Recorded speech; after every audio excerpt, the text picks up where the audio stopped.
nosotros Juan Villarán, especialista en seguridad, porque ha estado a cargo de elaborar un documento suscrito por varios partidos políticos para una política contra la criminalidad. Buenas noches, Juan, bienvenido. Diana, ¿cómo está usted? ¿Qué tal? Bueno, ¿Cómo le va? acabamos de ver el tema del cuarto de guerra y que esto es lo último, y entonces, claro, uno se pregunta cómo se va a hacer para dotar de seguridad a todos estos colegios que ahora no son amenazados en las aulas, sino también de manera virtual. Esto es lo último, que el problema más álgido que nos encontramos en este momento.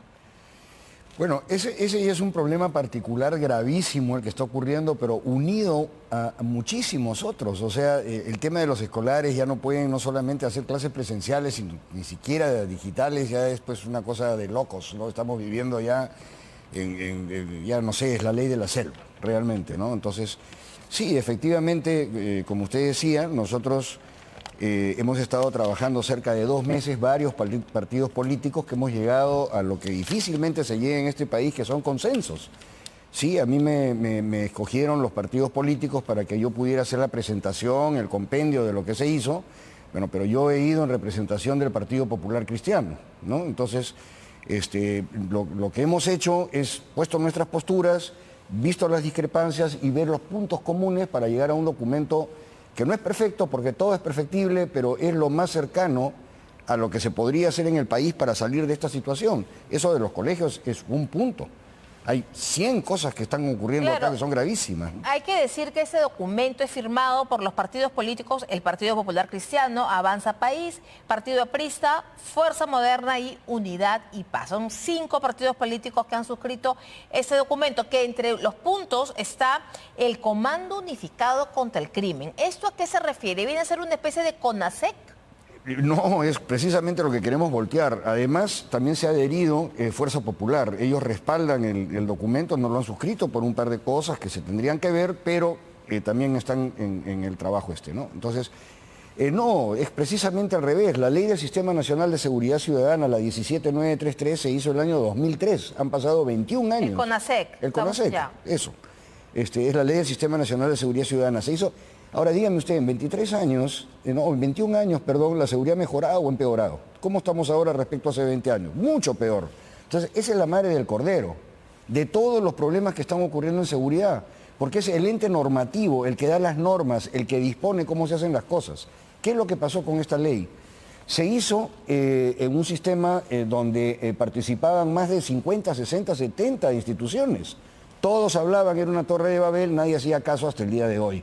Entonces, lo que nosotros hemos propuesto precisamente es reducir eso a, como es en todas partes del mundo, a un primer círculo ejecutivo compuesto por el presidente de la República, el primer ministro, los comandantes generales de las Fuerzas Armadas, el ministro del Interior, el jefe del INPE y el órgano de inteligencia. Ese es el Comando Unificado contra el Crimen. Y eso no es lo que estamos viendo ahora en el cuarto de guerra, que van precisamente los protagonistas que usted menciona. No, pues pero no toman ninguna decisión de nada. O sea, esto ya acá es para ver el tema de salud y intervienen 100 personas, no crean normas ni nada. Le podrían poner cuarto de guerra, le podrían poner CSI, FBI, cualquier cosa de Hollywood, pero en la práctica eso no funciona para nada. ¿Por qué sí funcionaría este Comando Unificado contra el Crimen? Porque para hacer normas hay que pasarlas al Congreso. No necesariamente, no necesariamente. Las leyes ya están.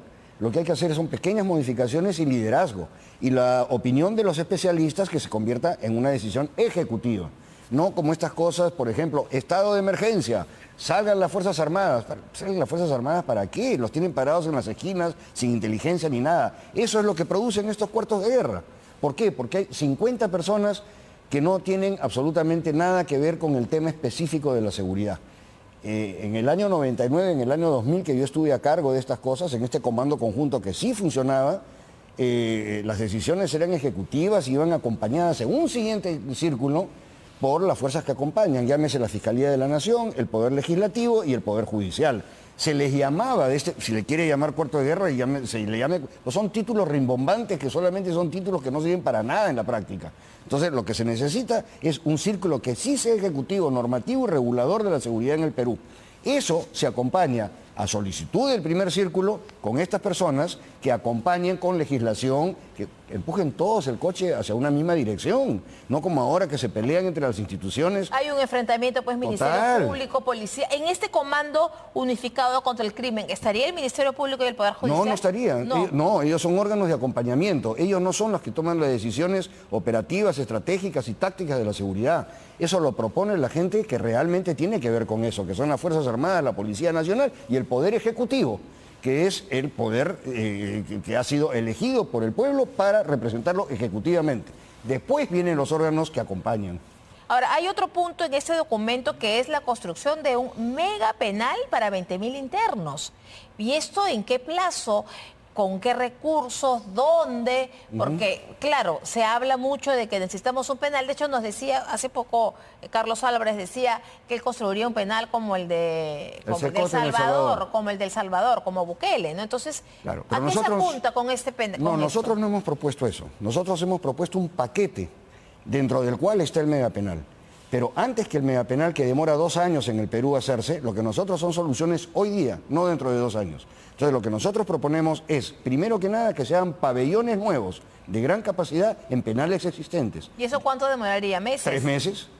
3 meses y cuesta el 20% de hacer el megapenal. En paralelo se puede hacer toda la infraestructura, la ingeniería, etcétera, y comenzar a hacer este penal. Se tendría en 2 años. Esas son 2 soluciones del paquete. La tercera solución del paquete es, mire, en la Constitución Política del Perú hay 2 incisos, que son el 21 y el 22 para la función jurisdiccional, que dicen que los presos tienen que tener ambientes adecuados, y el 22 que se tienen que resocializar. La resocialización es un saludo a la bandera hasta el día de hoy. Entonces, parte del paquete es crear cárceles productivas, pero no necesariamente como inversión privada pura, sino como asociaciones público-privadas, donde ya se ha hecho la prueba, donde el privado, ¿no?, lo que hace es construye el penal a su costo, no le cuesta un centavo al Estado, lo mantiene, tecnifica a los internos de poca y mediana peligrosidad, y si la universidad demora 4 o 5 años, bueno, ellos salen en 4 o 5 años perfectamente bien técnicos en todas las actividades que se van a hacer en ese emprendimiento. Y contratados probablemente por alguna empresa. No, los presos van a cumplir su carcelería.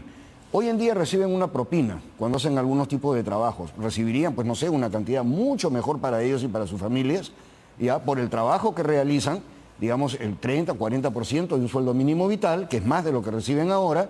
Siguen con su carcelería, aprenden un oficio, se regeneran, y cuando terminen su carcelería, que nadie los contrata, se les da en usufructo, se les cooperativiza al costado del penal, integran la fuerza laboral y pueden seguir adelante con sus familias en una vida sana. Entonces, es un paquete, el penal para 20.000 internos, los pabellones auxiliares, las cárceles productivas en asociaciones público-privadas. Es todo un paquete que lo que busca es deshacinar los penales, y resocializar a los internos y darle seguridad al país. Bueno, es lo que decía Carlos Álvarez, efectivamente, y es lo que decimos nosotros como el Partido Popular Cristiano. Simplemente que lo que estamos haciendo es darle un poquito más de técnica al tema para ver todos los ángulos del sistema penitenciario. Ahora, suena bastante coherente, digamos, pero por ejemplo, en ese plan, porque actualmente estamos llamando para todo estados de emergencia, y hemos visto que en la práctica no funcionan. ¿Contemplan eso en este plan, o estados de excepción? Claro, o sea, es que los estados de emergencia se tienen que dar cuando están acompañados de un plan estratégico y de inteligencia. Cuando se da el estado de emergencia, las Fuerzas Armadas salen para apoyar a la Policía Nacional, pero no pueden salir pues para que salgan los soldados con sus fusiles a pararse en las esquinas, etcétera, porque ellos tienen armas de guerra y tienen una preparación distinta, ¿no? Entonces ellos van a ir a soportar a la Policía Nacional en un estado de emergencia. Por ejemplo, que usted agarre San Juan del Lurigancho y esa zona la cordona, tiene la inteligencia para saber dónde está la gente, etcétera, que ahora no se tiene. A pesar de que la Policía Nacional, cuando quiere saber algo, lo sabe, pero no hay la suficiente decisión política del presidente de la República para poder hacer cumplir las leyes, porque cuando un policía las cumple y mata a un delincuente, se gana 10 años de cárcel. De hecho, eso ha ocurrido, está ocurriendo. Acaba de ocurrir en Lambayeque. En el caso de Chiclayo, un policía ha sido condenado a 10 años porque abatió a un menor de edad que lo asaltó.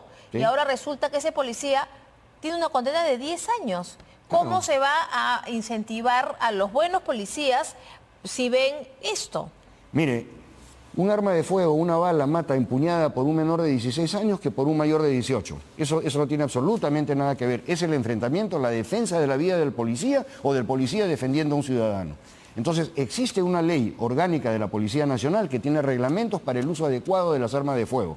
Si un fiscal acusa a un policía por hacer el uso correcto de su arma de fuego y un juez lo condena, ambos, el fiscal y el juez, son los delincuentes, no el policía. El juez y el fiscal son los delincuentes porque han cometido prevaricato. Las pruebas las han visto de una manera incorrecta, han ido contra el reglamento del uso de las armas de fuego y de la defensa del policía y lo han condenado.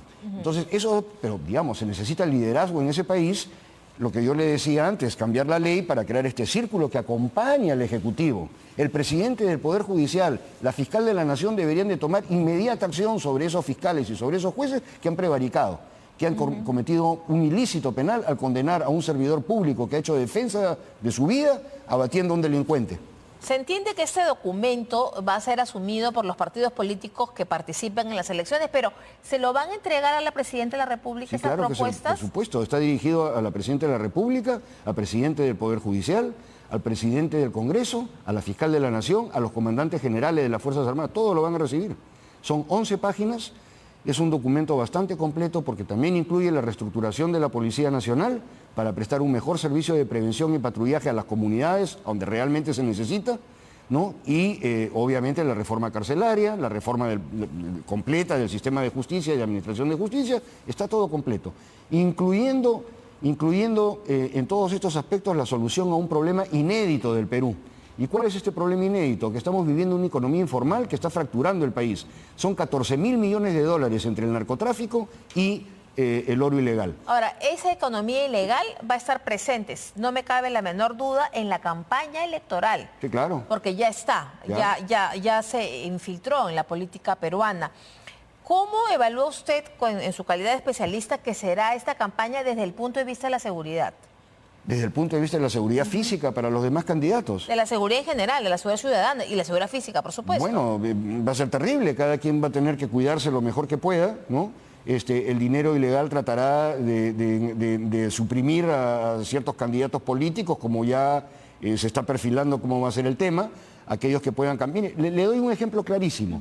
La ley del combate contra la delincuencia organizada, ¿ok? Que es lo que tiene que ver con esta economía informal que usted me dice que va a financiar a los partidos políticos, porque está comprando leyes, está comprando congresistas y está comprando gobernadores regionales. Muy bien, lo que se tiene que hacer, la ley fue mal dada porque se le suprimió el elemento clave de la ley para que fueran condenados a largas condenas. Y la característica es que el crimen organizado lo que hace es controlar cadenas de valor de mercados ilícitos, por ejemplo la prostitución, por ejemplo la droga y por ejemplo la minería ilegal. Ellos se enquistan en un territorio y eliminan a la competencia, la eliminan con sicariato, la eliminan a balazos, se enfrentan entre ellos, eso es crimen organizado. No es la población de 1,5 millones de personas que viven de la economía informal que produce la minería. Ellos no son. Ahora, empezamos esta entrevista con el cuarto de guerra, que no se toman decisiones, dice usted, pero mientras sucede lo del cuarto de guerra, mientras la Fiscalía y la Policía se enfrentan, hay problemas. Y tenemos la información que ha publicado el periodista Pedro Yaranga. Pedro Yaranga nos dice en la red social X, nos informa que un grupo de delincuentes asaltó al puesto policial de la frontera Tierra Amarilla cerca a Caballo Cocha, distrito y provincia de Ramón Castillo en Loreto. Los criminales ataron de pies y manos a los policías. Luego se llevaron armas de reglamento HK, G3 y más de 2.000 municiones. Y aquí en Lima estamos pensando en el cuarto de guerra y ahí tenemos lo que ha ocurrido, ¿no? Entonces, ¿usted cree que desde el máximo liderazgo de la nación no hay una disociación de la realidad? Ahí estamos viendo los puestos que hoy día se ha asaltado el puesto policial de la frontera, Tierra Amarilla. Ahí está la foto y esto le damos... Sí, este es un puesto que es en precarias condiciones, ¿no? Ahí se ve, parece más una cabaña, una covachita. Pero mire las armas de guerra que contenía. ¿No? Así es. Entonces, a lo que voy es, hay una disociación de la realidad, porque mire, están sentados en el cuarto de guerra muy bien, es una iniciativa, pero mire lo que está pasando en el interior del país. Pero es lo que yo decía antes, o sea, no hay ningún tipo de liderazgo ni coordinación entre los poderes que tienen que encargarse institucionalmente de corregir esta situación. Este puesto que ha sido asaltado es uno. A lo largo de los últimos 3 o 4 años han asaltado ya varios puestos. En Patás destrozaron la base de la DINOES, Dirección Nacional de Operaciones Especiales, ¿no? Entonces, ahí atacan y se llevan estos fusiles HK que usted dice, son armas de guerra. O sea, ya la delincuencia ya cuenta con 10 o 15 armas de guerra más, ¿no? Entonces, sí, la presidenta realmente, yo no sé qué situación de película está viviendo haciendo el cuarto de guerra y esas cosas mientras ocurre esto. Lo que tienen que hacer es no solamente ser solidarios los partidos políticos y en general, sino que se tienen que comprar el compromiso de defender este tipo de acciones que puedan ocasionar de que sea este gobierno o sea el próximo. Si fuera el próximo, bueno, se tengan todos los decretos supremos, las modificaciones, etcétera, para que en 45 días se pueda corregir. Y si es Dina Boluarte la que lo hace, si se le ocurre cuando recibe este documento tomar acciones que hasta ahora no las toma, bueno, pues que lo haga. O sea, ¿usted cree que si se aplica ese documento en 45 días habrían mejoras? Mire, yo le puedo garantizar que si se aplica este documento tal como está hecho, en 45 días no solamente se comienzan las mejoras, sino yo meto mi mano al fuego de que en un año se reduce al 70% la criminalidad y al 90% el crimen organizado. Entonces es hora de que que la presidenta ya lo tenga en su escritorio. Ya es hora de que lo tenga en su escritorio, lo estábamos terminando de hacer, lo hemos presentado a la Cámara en la Cámara de Comercio de Lima el día de ayer y se está terminando de hacer y ella ya le llegará, pero ya se ha enterado por todos los medios. Claro, porque ha sido una ceremonia, ha sido pública, el contenido de ese documento se ha dado a conocer, así que la señora Boluarte ya lo debe conocer.